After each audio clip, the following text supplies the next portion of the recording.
ये मन वचन काया की चंचलता क्या होती है? क्या होती मन वचन काया की चंचलता? मन वचन काया की चंचलता माने बिल्कुल शांत होकर नहीं बैठना, गंभीर नहीं होना, पूरे टाइम मन चंचल, क्रिया चंचल।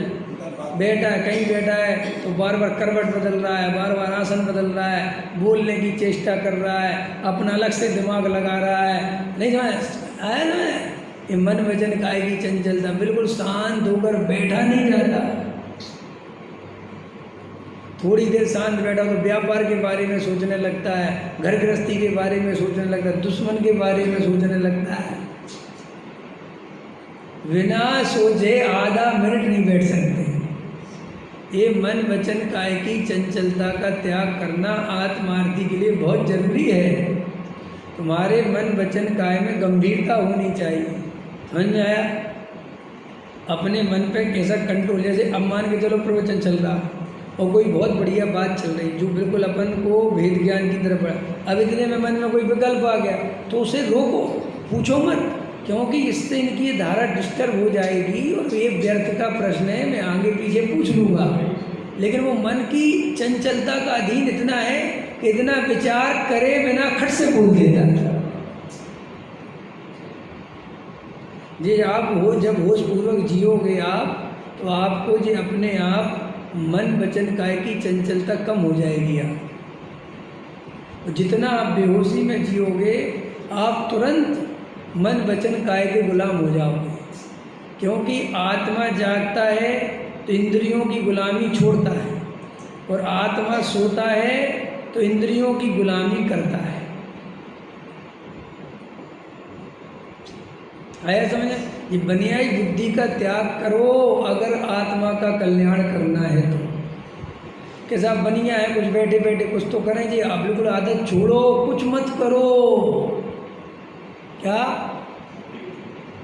कुछ मत करो, ना मोबाइल चलाओ, कुछ मत, बैठो, शांत होकर बैठो। कम से कम दिन में आधा आधा घंटा तुम्हें शांत होकर बैठने का अभ्यास करना है। कैसा? उसमें आत्मा का ध्यान करें। मैं कह रहा हूँ ना, कुछ मत करो, मैं कुछ नहीं करने की बोल रहा हूँ। नहीं साहब, ध्यान तो फिर कुछ, फिर ध्यान, फिर उसको चाहिए कुछ ना कुछ काम दो। चलो कुछ नहीं तो ध्यान करूँगा, मैं आत्मा की अनुभूति में ताकत लगाऊंगा। क्यों लगाना है ताकत? शांत होकर बैठ नहीं सकते, निहार नहीं सकते, साक्षी भाव से जो होगा देख रहा हूँ, कोई एक्शन नहीं, कोई रिएक्शन नहीं, कोई मूवमेंट नहीं, सब देखूंगा, होश में रहूँगा, बस होश पूर्वक रहूँगा, देखता रहूँगा क्या भाव आ रहे हैं, क्या हो रहा है, देखूँगा। लेकिन मन वचन काया की चंचलता अपनी तरफ से कुछ नहीं करने का, न उठ के भागने का।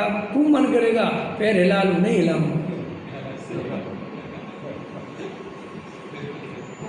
वो तो आएगा, वो तो तुम्हें पैर हिला लो, लगता पैर में झिनझिनी चढ़ रही है, ये सब आएगा।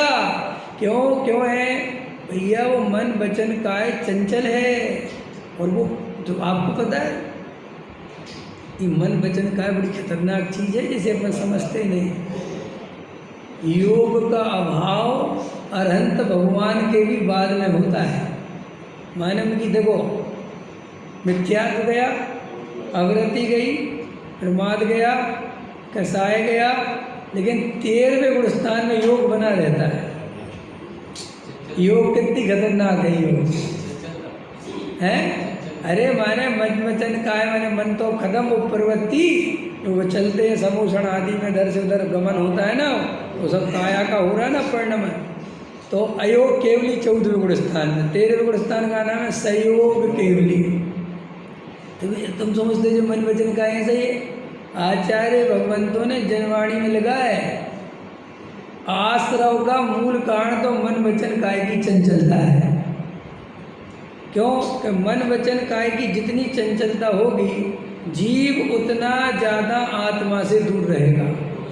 क्योंकि आत्मा है बिल्कुल समुद्र की तरह शांत, बिल्कुल शांत। समुद्र में तो लहरें उठती हैं, आत्मा में लहरें भी नहीं उठती। आया समझ? बिल्कुल शांत है, और शांत है तो तुम्हें मन वचन काय की चंचलता रोक के शांति करोगे तो वो शांतता का दर्शन होगा। नहीं समझ में आया कि नहीं आया? एक बार गौतम बुद्ध प्रवचन कर रहे थे और एक श्री सेन नाम का राजा, श्री सेन था जो भी चल, वो प्रवचन सुनने आया। गौतम बुद्ध के बहुत लोग प्रवचन सुनते थे, तो आए, तो जैसे ही प्रवचन बोले वो श्री सेन की तरफ देखा और वो चुप हो गए। बुद्ध सेन जी क्या बोला? श्री सेन की तरफ ऐसा देखा, बोल रहे थे, तो बोलते बोलते एकदम चुप हो गए। तो देख श्री सेन की तरफ रहे थे, तो श्री सेन समझे भाई मेरी तरफ ही देख रहे हो, चुप हो गए। क्या हो क्या हो? तो श्री सेन से कहा ये अपना पैर क्यों हिलाते हैं? समझे? ऐसे ऐसे हिला रहे थे पैर, बैठे हुए पाल्टी मारे और एक पैर, तो बोले पैर क्यों? बोले साहब मैं कहाँ हिला रहा, वो तो अपने आप हिल रहा। समझ में? तो बोले अब क्यों नहीं हिल रहा? जैसे ही कहा तो तुरंत रुक गया। बोले अब क्यों नहीं हिल रहा? बोले साहब अलर्ट आ गए, अलर्ट हो गए। तो उनने कहा जब तुम्हारा पैर ही तुम्हारे अलर्ट में नहीं है, माने तुम इतने बेहोश हो गए, तुम्हारा पैर हिल रहा, तुम्हें यही नहीं पता चल रहा, तो तुम प्रवचन क्या सुनोगे? समझ में आया कि नहीं आया? कहने का मतलब ये है कि एकाग्र चिंता निरोधो ध्यानम, ये तत्वार सूत्र में आचार्य उमा स्वामी ने सूत्र बताया ध्यान का। तो उन्होंने कहा मन वचन काय की एकाग्रता। एकाग्रता माने जब प्रवचन सुनने बैठो तो इतने ध्यान से बैठो कि शरीर की क्रिया, एक भी क्रिया बेहोशी में नहीं जानी चाहिए। दिखना चाहिए कि मेरा ये अंगूठा क्यों हिल रहा है। मेरे मन में कोई प्रश्न आया तो आया और तुमने पूछ लिया ना, बिल्कुल होश पूर्वक वो प्रश्न काम का है नहीं है, ये बात यहाँ कहना चाहिए नहीं कहना चाहिए। हमारे मुनिराज मन वचन का कितने कंट्रोल में है मुनिराज, है नहीं?